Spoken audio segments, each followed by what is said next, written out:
Well, President Cyril Ramaphosa is expected to brief the media tomorrow on South Africa's Group of 20 or G20 presidency.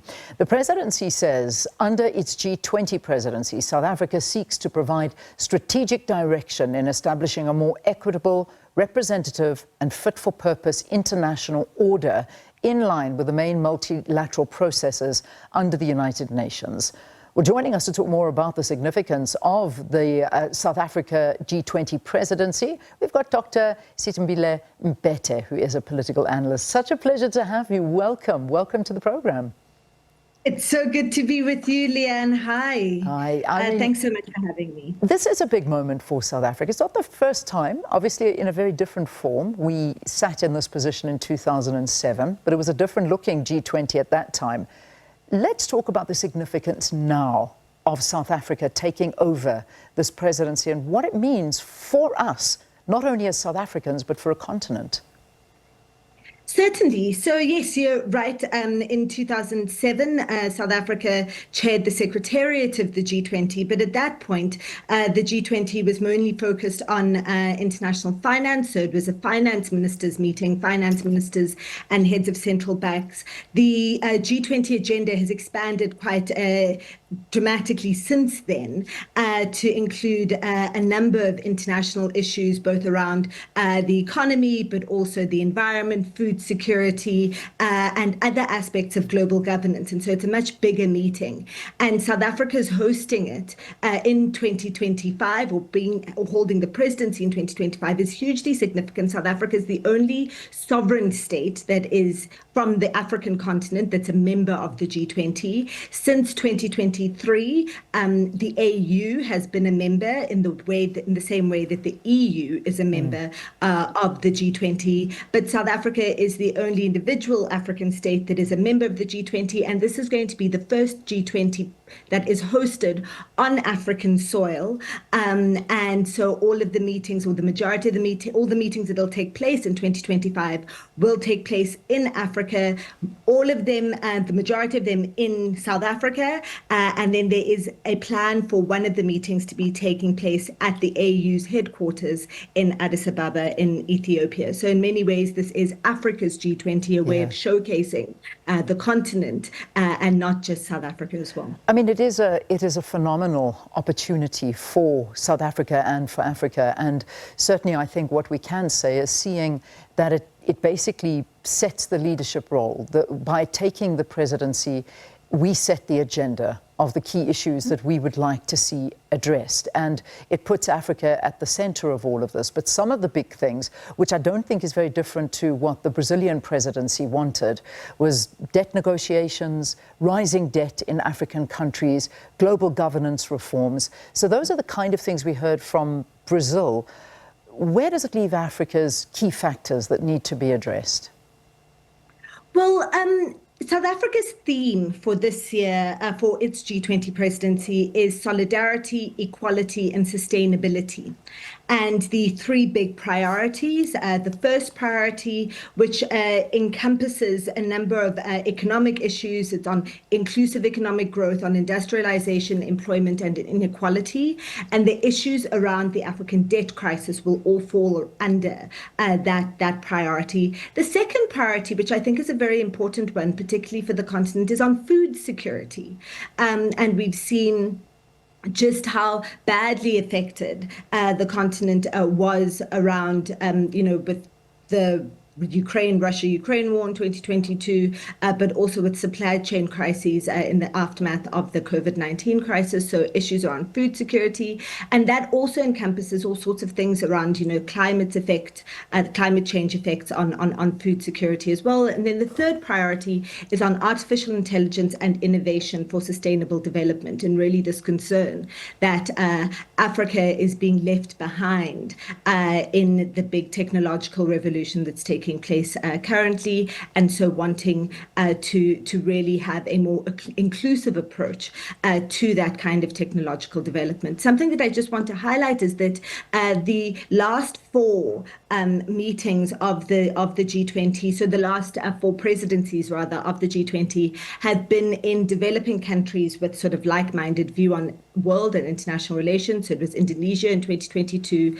India in 2023, Brazil in 2024, and then there'll be South Africa in 2025. And these four countries have tried to have agendas that build on each other in the interest of the global South as a whole. So let's talk about that and where South Africa falls into this, because obviously we are a member of BRICS, and that is something that we need to take into consideration, particularly with the increasing polarization between the global North and South, and that's something we can't necessarily ignore. And coming into the presidency, there's obviously going to be South Africa that has to balance these memberships, obviously being the presidency on the G20, but also being a member of BRICS, which really is coming through and trying to disrupt the status quo. How do we balance this now? Well, I just want to say that, BRICS and the BRICS countries and the declaration after the summit last year that South Africa hosted, the BRICS countries were very, very emphatic that the work of BRICS does not contradict and does not overtake the work of the G20. In fact, they highlighted that the G20 is, and the importance of the G20 as a forum to address some of the major economic and political, predominantly economic issues that are facing the world.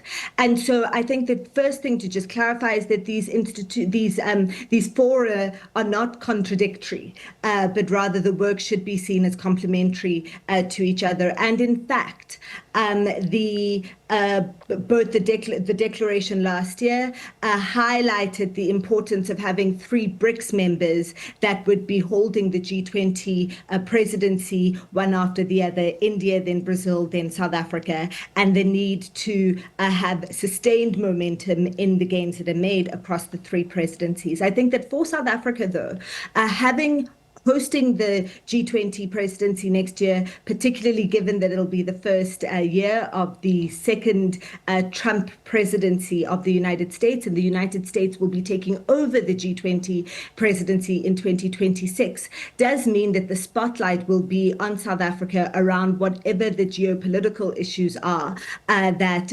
emerge throughout the course of the year. I've described the G20 as like holding the World Cup for 12 months. So we had the World Cup, and it was like for 6 weeks. This over 12 months, there's 137 meetings planned. And so I think that there will be some pressure on South Africa in terms of all the geopolitics that'll play out within our borders. But I think that other countries that have hosted the G20 that are also BRICS members, Brazil this year, India last year, have found ways to kind of balance the tensions that may arise around some of the discussions. I've seen already that there's some political stuff that has emerged around, for example, the idea that there's a BRICS currency that is being planned. There is no BRICS currency. There's no intention for one. And if one reads the declarations in different years, you'll see that. But I think that there'll be a spotlight on South Africa around some of the geopolitics,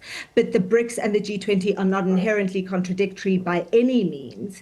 And in fact, we've seen a lot of their work as complementary. Interesting. I mean, we did see that coming out yesterday with President-elect Donald Trump threatening to impose a 100% trade tariff should BRICS as a bloc launch a currency. And I mean, this is something that we cannot afford. I mean, that wouldn't do wonders for South Africa and the economy. But having said that, as you rightly mentioned, I mean, this hasn't necessarily been on the agenda, and you sort of wonder, where that came from. But I mean, when you look at, and let's focus on Trump for a little bit, because he is coming in. He is going to be the person to take over the presidency once South Africa is finished, and he will need to have some form of showing through all of this and relation with South Africa. But one thing we look at Trump, he's very much so into bilateralism instead of multilateralism. He's that kind of guy, and we quite happy to be in these multilateralist way of thinking.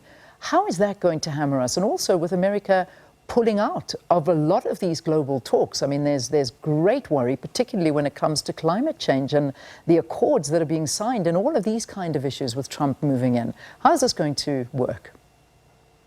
Well, when in President Trump's first presidency, he did not pull out of G20, participated in different meetings. And so it's highly unlikely that the United States under Trump presidency, under Trump 2.0, will pull out of the G20 in any way. And I imagine that they will participate, because you must also remember that the G20 organizing, there's what's called a troika, which is made up of the president, the country that holds the presidency in a given year, the country that hosted the presidency the year before, and the country that's hosting the presidency the year after.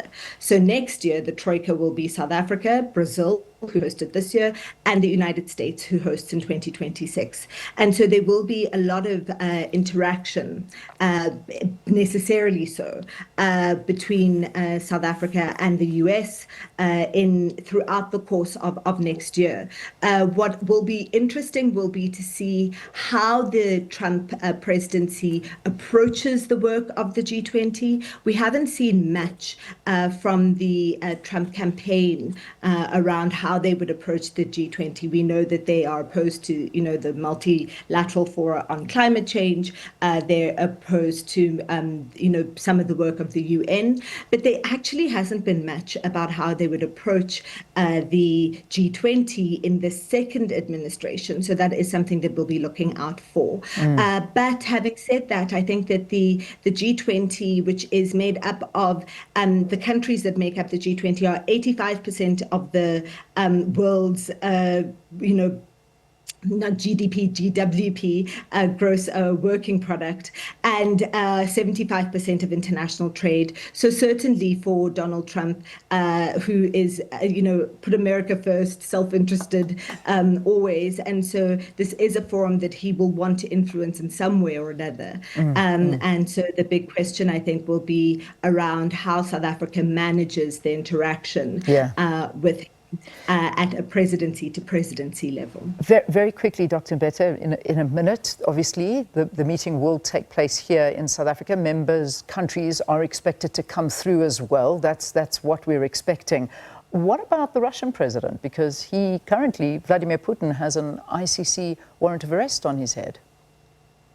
Well, that issue was clarified by the South African courts, right? So because South Africa domesticated the Rome Statute, it is a matter of our own law to abide by the arrest warrants or whatever other protocols come from the ICC. So that matter was settled last year already around BRICS, with the Russian president joining virtually. And so I imagine there'll be a similar kind of arrangement that'll be sought for next year. I just want to clarify, there's 137-ish meetings that'll take place over the course of next year. So there'll be several meetings just about every month. The summit level meeting, so the heads of state meeting, will probably take place in November next year. But already from today, there are meetings that are planned in December and then from January. And this will be foreign ministers' meetings, environmental ministers' meetings, etc. And so there's a lot of activity that will be taking place across all 9 provinces from next year. Wonderful. Thank you. A real historic opportunity for South Africa, as you say. All these meetings, we are the leaders here.